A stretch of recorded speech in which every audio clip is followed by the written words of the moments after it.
नमस्कार, India news देख रहे हैं आप और मैं हूं आपके साथ सचिन दुबे। शुरुआत करेंगे बुलेटिन की बड़ी खबर के साथ। गोरखपुर मंदिर पर हुए हमले को लेकर एक बड़ी खबर सामने आ रही है। आरोपी मुर्तजा को न्यायिक हिरासत में भेज दिया गया है। 14 दिनों की न्यायिक हिरासत में भेजा गया है। आरोपी मुर्तजा को कोर्ट में किया गया पेश। भारी सुरक्षा के बीच में सीजेएम कोर्ट में किया गया पेश। सीएम योगी आदित्यनाथ गोरखपुर रवाना हुए हैं। उत्तर प्रदेश के धार्मिक स्थलों की सुरक्षा बढ़ा दी गई है। अयोध्या, वाराणसी, मथुरा अब अलर्ट मोड में है। ये तस्वीरें भी देखिए, लगातार हम आपको दिखा रहे हैं। ये बड़ी और अहम जानकारी आपकी टीवी स्क्रीन पर। आरोपी मुर्तजा को 14 दिनों की न्यायिक हिरासत में भेज दिया गया है। सीजेएम कोर्ट में कड़ी सुरक्षा के बीच में उसे पेश किया गया, जहां पर सुनवाई हुई और 14 दिनों की न्यायिक हिरासत में उसे भेज दिया गया है। यह बड़ी खबर हम आपको बता रहे हैं, बड़ी और अहम जानकारी। आपकी टीवी स्क्रीन पर आपको यह भी जानकारी दे कि जो जवान वहां पर मौजूद थे, जिनके साथ हाथापाई हुई, वो गंभीर रूप में घायल है, तो उन्हें बीआरडी कॉलेज में एडमिट भी कराया गया है। यह बड़ी खबर, अहम जानकारी लगातार हम आपको बता रहे हैं। गोरखपुर से हमारे सहयोगी सुशील जुड़े हुए हैं। सुशील, गोरखपुर में अभी क्या हालात हैं? मंदिर के सामने गेट पर कितने सुरक्षा कर्मियों को तैनात किया गया है? इस पूरे मामले को लेकर अभी तक क्या कुछ अपडेट आपके पास है सुशील? देखिए शुभेंदु, आपको बता दूं कि घटना के बाद से ही मंदिर की सुरक्षा भी बढ़ा दी गई है और निश्चित रूप से जितनी भी जांच एजेंसियां हैं वो अपने अपने तरीके से अपनी अपनी जांच कर रही हैं। गोरखपुर की अगर बात करें तो यहाँ पे अभी योगी आदित्यनाथ भी आने वाले हैं। सर्किट हाउस से सीधे वो बीआरडी मेडिकल कॉलेज पहुंचेंगे और जहाँ पे जो घायल सिपाही हैं उनसे उनकी हालचाल भी लेंगे और ये भी जानकारी मिल रही है कि उन्हें 5 लाख की आर्थिक सहायता भी देंगे। उसके बाद सीधे वो गोरखनाथ मंदिर आएंगे और आप ठीक हमारे इधर पास देखेंगे तो यहाँ पे एटीएस की टीम भी मौजूद है और ये एटीएस की टीम बाकायदे यहाँ पे जो है उनकी से साथ बैठक करेंगे। एटीएस के जो अधिकारी हैं वो अंदर गए हुए हैं और एटीएस के जो कमांडो है वो यहाँ पे बाहर खड़े हैं। इसी तरीके से तमाम जो और भी एजेंसियां हैं यहाँ पे पूरी तरीके से पहुंच गई हैं और गोरखनाथ मंदिर पे पूरी इसको छावनी से तब्दील कर दिया गया है, क्योंकि यहाँ पे सुरक्षा तो पहले से ही थी लेकिन अब बहुत और सुरक्षा बढ़ा दी गई है। और जब योगी आदित्यनाथ यहाँ पे पहुंचेंगे तो वो पूरा तमाम जितने भी अमला है, चाहे वो एटीएस है, चाहे एसटीएफ है या फिर एलआईयू है या फिर गोरखपुर पुलिस के आला अधिकारी है, सबके साथ वो बैठक करेंगे और इस पूरे मामले की जो है तफ्तीश करेंगे, जांच करेंगे। जी ठीक है, बिल्कुल सुशील, लगातार आप बने रहिए हमारे साथ। वाराणसी रुक कर लेते हैं, जहां पर हमारे सहयोगी नरेंद्र, माफ कीजिएगा, लखनऊ जो है, हमारे सहयोगी लगातार बने हुए हैं। नरेंद्र, फिलहाल अगर हम बात करें तो योगी आदित्यनाथ बीआरडी कॉलेज पहुंचने वाले हैं, गोरखपुर पहुंचने वाले हैं, क्या वो निकल चुके हैं? क्या कुछ अपडेट है? देखिए, अभी लखनऊ में उनका एक कार्यक्रम था, उसके बाद गोरखपुर जाने का कार्यक्रम था। इसके बाद वो पहुंचेंगे गोरखपुर। और अगर इन सारी चीज़ों को देखा जाए तो खुद मुख्यमंत्री योगी आदित्यनाथ सभी चीज़ों को मॉनिटर कर रहे हैं। 5 लाख के लिए पुरस्कार का ऐलान किया गया है। मुख्यमंत्री जो खुद जाकर देंगे उन 3 जवानों को जिन्होंने। ठीक है, बिल्कुल बिल्कुल नरेंद्र, आप लगातार बने रहिए हमारे साथ। इसी बीच एक बड़ी खबर सामने आ रही है। क्या है बड़ी खबर, आप देख लीजिए। थोड़ी ही देर में गोरखपुर पहुंचेंगे सीएम योगी आदित्यनाथ। ये बड़ी खबर हम आपको बता रहे हैं, जिस पर जानकारी हमारे सहयोगी नरेंद्र दे रहे थे। गोरखपुर में सीएम योगी करेंगे high level meeting. Uttar Pradesh के धार्मिक स्थलों की जो सुरक्षा है वो बढ़ा दी गई है। आपको जानकारी दें कि उत्तर प्रदेश के धार्मिक स्थलों की जो सुरक्षा है अब वो चाक चौबंद कर दी गई है। गोरखपुर में जो हमला हुआ उसके बाद ये बड़ा फैसला लिया गया है। अयोध्या, वाराणसी, मथुरा, अलग अलग धार्मिक स्थलों को अब यहां पर और भी वहां की जो सुरक्षा है वो लगातार बढ़ा दी गई है। नरेंद्र, अपडेट दीजिए। बिल्कुल, जिस तरीके से आज प्रेस वार्ता में एडीजी एलओ प्रशांत कुमार ने कहा कि सभी धार्मिक स्थलों की सुरक्षा व्यवस्था बढ़ाई जाएगी और जिस तरीके से आरोपी युवक ने वहां पहुंचकर हमला किया और धार्मिक नारे लगाए और उसके कनेक्शन विदेशों तक तलाशे जा रहे हैं, उसका सीडीआर निकलवाया जाएगा, साथ ही लैपटॉप की जांच की जाएगी। एटीएस को जांच सौंपी गई है। एसटीएफ भी इस मामले में लगी हुई है। तो कहीं ना कहीं पुलिस को और जांच एजेंसियों को कुछ ना कुछ ऐसे इनपुट मिले हैं कि उत्तर प्रदेश में कोई बड़ी साजिश रची जा रही थी। इसीलिए गोरक्षा पीठ को के स्थल को चुना गया। सुनियोजित तरीके से ये साजिश रची गई और जिससे एक बड़ा घटना हो सके। इन्हीं सारे मामलों को लेकर ये साजिश की गई है। इसी के चलते सभी धार्मिक स्थल अलर्ट पर रखे गए हैं। हालांकि दावा किया गया है कि सभी धार्मिक स्थलों पर पहले से ही सुरक्षा व्यवस्था चाक चौबंद थी, मुस्तैद थी। इसी का नतीजा है कि गोरखपुर में जब ये युवक पहुंचा उसको कंट्रोल कर लिया गया, पकड़ लिया गया। अगर वो भीड़ पर हमला करता तो ज्यादा कैजुअलिटी हो सकती थी और इसको लेकर उत्तर प्रदेश में तनाव भी हो सकता था। तनाव को देखते हुए और एक तरीके से इसे आतंकी घटना मानते हुए जांच एजेंसियां जांच कर रही हैं। एटीएस गोरखपुर पहुंच चुकी है और सीएम योगी आदित्यनाथ भी गोरखपुर पहुंच रहे हैं और पूरे मामले पर गृह विभाग नजर बनाए हुए है कि युवक का कहां से इसका जो है तार जुड़ा था। 14 दिन की न्यायिक हिरासत मिली है। इस हिरासत के दौरान में पुलिस और जांच एजेंसियां उससे पूछताछ करेगी, सीडीआर को खंगालेगी, किन किन लोगों के संपर्क में था और उसके लैपटॉप को देखा जाएगा, कहां से वो चैट किया है, मेल किया है और किस तरीके की इसकी मानसिकता रही। उसके पूरे बैकग्राउंड को जांच एजेंसियां खंगालेगी और इस तह तक जाने का प्रयास करेगी कि आखिर युवक ने क्यों गोरक्षा पीठ को चुना और क्यों वहां पर इस तरीके के उसने धार्मिक नारे लगाए और हमला किया, सुरक्षा बलों पे हमला किया। नहीं देखिए, बिल्कुल ये तो अपने आप में बड़ा सवाल है ही कि आखिर मानसिकता क्या थी, आखिर ये शख्स है कौन, उसके फैमिली बैकग्राउंड को लेकर भी लगातार जांच हो रही है। लेकिन सुशील, खबरें ये सामने आ रही हैं कि एटीएस और एसटीएफ के एडीजी जो हैं वो भी गोरखपुर पहुंचने वाले हैं। जो हाई लेवल मीटिंग होने वाली है उसमें ये वहां पर मौजूद रहेंगे। अब जो एडीजी है उन्हें सुपर कॉप भी कहा गया है। क्या उम्मीद लगाई जा रही है कि कितने दिनों के अंदर, कितने घंटों के अंदर इस पूरे मामले का खुलासा स्पष्ट तरीके से सबके सामने आ जाएगा?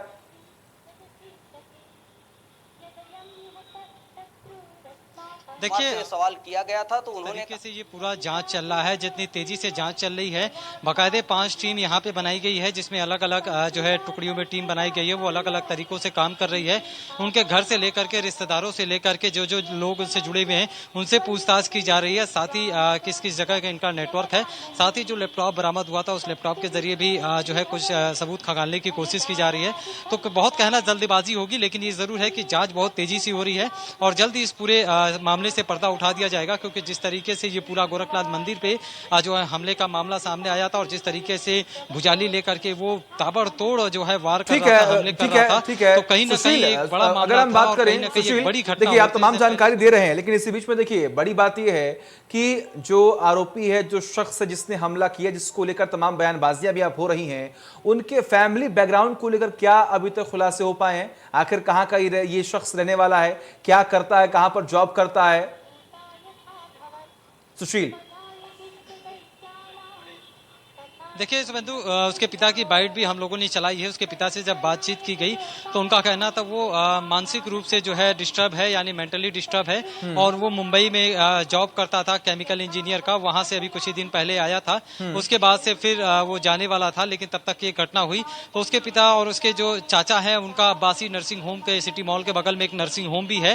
तो बैकग्राउंड इस तरह का पहले रहा नहीं, लेकिन जिस तरीके से घटना हुई है उसके बाद कहीं ना कहीं पूरे परिवार को सक्के निगाह से देखा जा रहा है और एक एक रिश्तेदारों से पूरा इनपुट लिया जा रहा है, किस तरीके की क्या चीजें थी और कौन कौन इनके साथ है, इनके दोस्त कौन है, क्या कुछ सारे एक एक पहलुओं की जांच की जा रही है। तो निश्चित रूप से जांच का दायरा थोड़ा लंबा जरूर होगा, लेकिन जो है निष्पक्ष चीजें सामने आएंगी, क्योंकि योगी आदित्यनाथ खुद इसको मॉनिटरिंग कर रहे हैं और इसी को लेकर के गोरखपुर पहुंच रहे हैं और हाई लेवल की मीटिंग कर रहे हैं। और इस मीटिंग के जरिए भी न केवल इस घटना को बल्कि तमाम और चीजों को लेकर के भी विचार विमर्श होगा और तमाम मंदिरों की सुरक्षा की बढ़ाने की भी बात कही जाएगी और निश्चित रूप से कई अहम फैसले लिए जाएंगे जिसको इस बैठक के बाद ही पता चल पाएगा।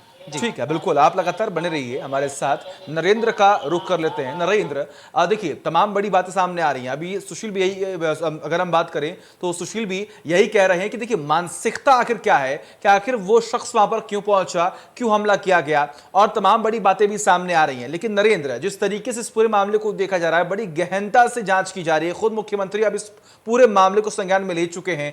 क्या उम्मीदें लगाई जा रही, क्या कोई भारी चूक हुई है, क्या इनपुट में कोई कमी थी?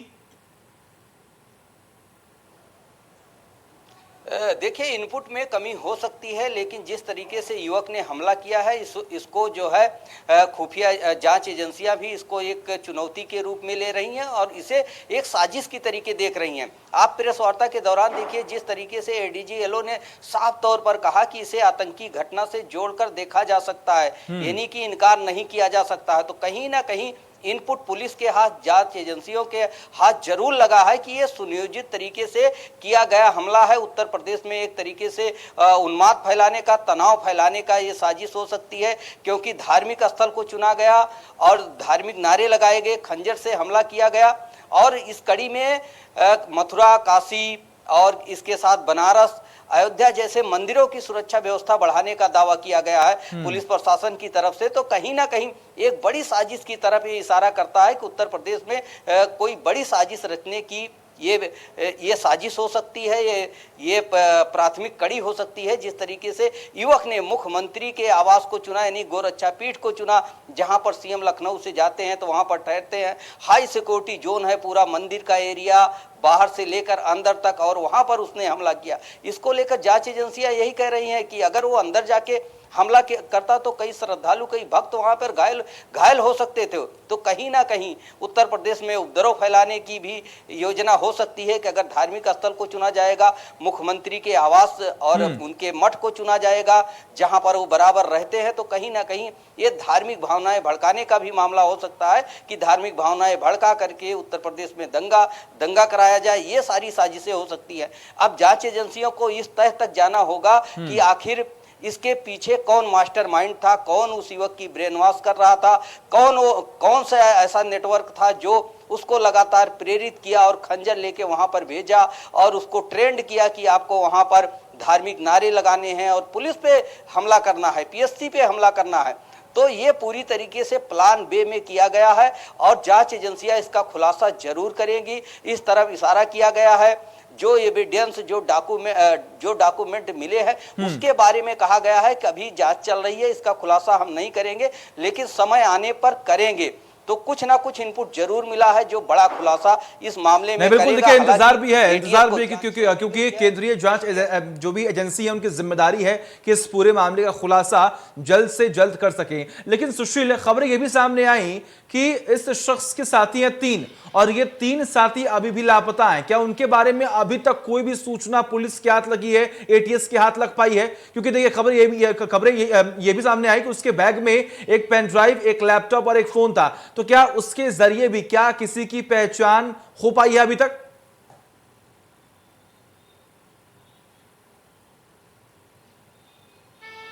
देखिए जो उसके पास से लैपटॉप मिला है, अभी उसका पासवर्ड देर रात तक तो नहीं खुल पाया था क्योंकि वो पूरी तरीके से बदहवास था। क्योंकि चोट लगने की वजह से और इंजेक्शन लगने की वजह से वो होश में नहीं था। तो आज सवेरे अब जो है कुछ पासवर्ड उसका अगर मिला होगा, चूंकि वो अभी मीडिया के सामने वो चीजें नहीं आई हैं, क्योंकि एटीएस और एसटीएफ की टीम लगातार लगी हुई है और जब एटीएस की टीम जा रही है तो सिविल पुलिस भी बाहर आ जा रही है। तो एटीएस उस पूरे मामले को देख रही है और निश्चित रूप से उस लैपटॉप से कोई बहुत अहम सुराग जरूर हाथ लगेगा। लेकिन ये जरूर है कि अभी इसके जो और अन्य साथी की बात कही जा रही है उसका अभी कुछ भी पता नहीं चला है। लेकिन इसको जो है 14 दिन के लिए न्यायिक हिरासत में भेजा गया है।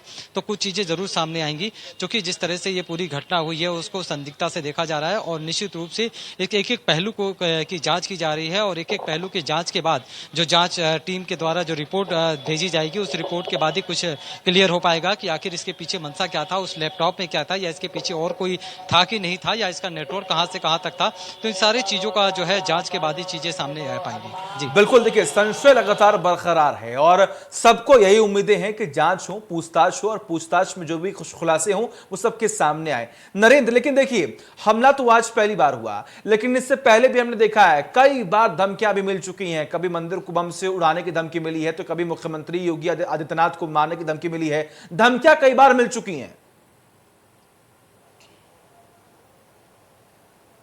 देखिए योगी आदित्यनाथ को कई बार धमकियां मिली हैं और हाई सिक्योरिटी में है, आतंकियों से धमकियां मिली हैं, उस पर अलर्ट भी है और जो खुफिया एजेंसियां हैं उनकी तरफ से भी योगी आदित्यनाथ की जान को खतरा आतंकियों से बताया गया है, इसीलिए इतनी बड़ी सिक्योरिटी लगाई गई है। अब अगर मुख्यमंत्री के मठ को चुना जाए जहां पर वो रहते हैं तो निश्चित तौर पर ये पूरा एक प्लान का हिस्सा है, क्योंकि जिस तरीके से युवक गया और उसने हमला बोला, उसके बाद जो फोर्स थी, पुलिस थी, पीएससी, उसको कंट्रोल करने का प्रयास किए। अब इसके पीछे सवाल यही उठता है क्या और भी साथी वहां पर मौजूद थे और भारी असलहे या बड़े असलहों के साथ तो नहीं मौजूद थे कि एक युवक जाएगा और ध्यान भटकाएगा, उसके बाद बड़ी साजिश की जाएगी। इन सारे बिंदुओं पर जांच चल रही, इसीलिए 14 दिन की न्यायिक हिरासत मिल चुकी है कि उस युवक के साथ कोई पीछे से सपोर्ट तो नहीं कर रहा था उस साजिश के दौरान, और कौन से ऐसे लोग थे जो ब्रेन वॉश किए और ऐसी जगह पर उसको भेजे, क्योंकि वो गोरखपुर का रहने वाला ही बताया जाता है। अगर ये मामूली मामला होता, कोई विवाद होता, तो वो अपने किसी साथी पे या किसी व्यक्ति पे या अपने किसी दुश्मन पर हमला करता, ना कि पुलिस पर हमला करता। तो ये निश्चित तौर पर ये सुनियोजित साजिश है। उत्तर प्रदेश में दंगा भड़काने की भी साजिश हो सकती है कि धार्मिक स्थल चुना जाएगा और जिसको लेकर धार्मिक उन्माद भी फैल सकता था। तो दोनों एंगल को लेकर जांच एजेंसियां जांच कर रही हैं कि मुख्यमंत्री से जुड़ा हुआ मामला है कि धार्मिक उन्माद फैलाने का मामला है, उत्तर प्रदेश में दंगा फैलाने की साजिश हो सकती है, विदेश से इसका नेटवर्क हो सकता है, कहीं से इसका ब्रेन वॉश किया गया, इसको समझाया गया, कहीं पे ट्रेनिंग लिया है। इन सारी चीज़ों पे जांच कर रही है। आतंकियों से इसका कोई संपर्क हो सकता है या इसके दोस्त कहीं आतंकियों से या ऐसे गिरोह से संबंध तो नहीं रखते हैं जो उत्तर प्रदेश में लगातार साजिश करते हैं, धार्मिक भावनाएं भड़काते हैं, दंगे भड़काते हैं। कहीं इस साजिश का हिस्सा तो नहीं है। अगर वहाँ पे बड़ी कैजुअलिटी होती तो निश्चित तौर पर एक बड़ी घटना होती। उत्तर प्रदेश के सामने एक प्रशासनिक अव्यवस्था की जो है कमजोरियां सामने आती। तो एक तरीके से कहा जाए कि ये बड़ी चुनौती है उत्तर प्रदेश सरकार के लिए और जांच एजेंसियों के लिए, पुलिस प्रशासन के लिए, जिस तरीके से हमला किया गया। और इस चुनौती को पुलिस प्रशासन कह रहा है कि हमने स्वीकार किया है, इसकी पूरी जांच की जाएगी और इसका खुलासा भी किया जाएगा। तो कहीं ना कहीं एक बड़ी साजिश की तरफ ये हमला इशारा करता है, सुनियोजित साजिश से है, क्योंकि युवक अपने आप ऐसे मठ में, ऐसे गोरक्षा पीठ में नहीं जाएगा जो मुख्यमंत्री से जुड़ा हुआ हो, जहां पे हाई सिक्योरिटी हो। तो निश्चित तौर पर जब इसका खुलासा होगा तो कई ऐसे सारे नाम आएंगे जो उस युवक के साथ जुड़े हुए थे। चलिए ठीक है, बिल्कुल नरेंद्र, आप लगातार बने रहिए हमारे साथ, सुशील आप भी लगातार बने रहिए हमारे साथ, तमाम अपडेट्स हम लेते रहेंगे। लेकिन इस बीच में जो जवान मौके पर मौजूद थे, जिन्होंने हमला को रोका और उस शख्स को भी काबू में किया जो वहां पर पहुंचा, जिसने हमला करने की कोशिश की, उससे हमारे सहयोगी ने खास बातचीत की है। आखिर क्या कहा जा रहा है, क्या था पूरा मामला, सुनिए। सबसे पहले आपको क्या बोल रहा था उस समय? अचानक सा आया और अचानक आने के बाद हम लोगों पे एक बाइक अटैक किया और अटैक करने के बाद हम लोग उसको अंदर जाने से रोकने लगे।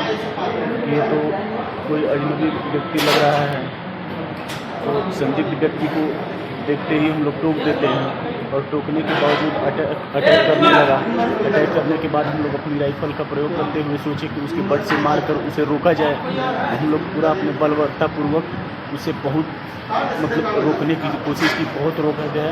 जब हम लोगों को अटैक किया, अटैक करने के बाद एक बाइक जब उसने मार दी पीछे, हमारे वार कर दिया। तो मैं वार करने के बाद मैं बहुत रोकते उसको रोकने से हम लोग चूके नहीं सर, और रोकने का बहुत प्रयास किए। फिर इसके बाद हम लोगों को जब धराशायी कर लिया, फिर उसके बाद अंदर घुसने लगा। अंदर घुसने के बाद गेट के पास गया, तभी हम लोग दौड़ के उसके आगे से जाकर रोकने की कोशिश किए। आगे जाकर रोकने की कोशिश करने के बावजूद वो पोस्ट तक पहुंच गया। कैसे पता चला आपको कि संदिग्ध कैसे लगा आपको? क्या उसके हाव भाव कुछ ऐसे थे? क्या कुछ ऐसे सर मेंटल टाइप था। मैंने सोचा कि ये तो प्रोफेशनल आदमी नहीं दिख रहा है और इसके कुछ चाल चलन कुछ अलग दिख रहे हैं। मैंने पूछ दिया, भाई कहाँ जाना है तुम्हें? तो अचानक कहा, आपसे क्या लेना देना, मुझे कहीं जाना हो। मैंने बोला कि यार मेरी ड्यूटी है, मैं तो इतना पूछ ही सकता हूँ तुमसे, कहाँ जाओगे? फिर उसके बाद सर अचानक पीछे से घूम करके आकर के और अटैक कर दिया, तो हमें मार दिया। फिर हमें मारने के बाद कोई चिल्ला भी रहा था, अल्लाह अकबर नारा? जी, कुछ अल्लाह कुछ करते हुए अंदर प्रवेश कर रहा था। हम लोग बहुत अपने बलवानतापूर्वक हम लोग बहुत रोकने की कोशिश किए, मगर जब उन्होंने घायल कर दिया। घायल करने के बाद कभी अंदर प्रवेश किया और अंदर प्रवेश करने के बाद ये हुआ तो हमारे पोस्ट की जो गर्द रहती है, हम लोग बहुत प्रयास किए। फिर इसके बाद जितने लोग थे तो उसमें आम जनता भी कुछ थी, ईंट पत्थर बड़े वाले गेट को बंद करके ईंट पत्थर का प्रयोग किया और हम लोगों ने उसको, जब एक ईंट उसके सर पे लगी, थोड़ा सा मूर्छित हुआ, नीचे गिरा, फिर उसको धर दबोचने के कारण जब हमारे पीछे के जवान उसे पकड़ लिए। तो आपने सुना किस तरीके से जो शख्स, जो जवान मौके पर मौजूद था, उसने क्या कहा। इस बीच में आपको जानकारी दे कि इंडिया न्यूज से बोले हमला रोकने वाले जांबाज मुर्तजा को हमले के दौरान रोकने की कोशिश की मुर्तजा मंदिर में जाने के दौरान नारे भी लगा रहा था। जी हां, नारे लगा रहा था यह शख्स। आरोपी हमलावर को रोकने पर उसने हम लोगों को हमारे ऊपर हमला भी किया। इंडिया न्यूज से बोले हमला रोकने वाले जाबाज जवान। इंडिया न्यूज पर इन जाबाज जवान की जुबान से आपने सुना कि आखिर यह शख्स कैसे वहां पर पहुंचा और किस तरीके से हमला किया और किस तरीके से इसे रोकने की कोशिश की गई, काबू में किया गया।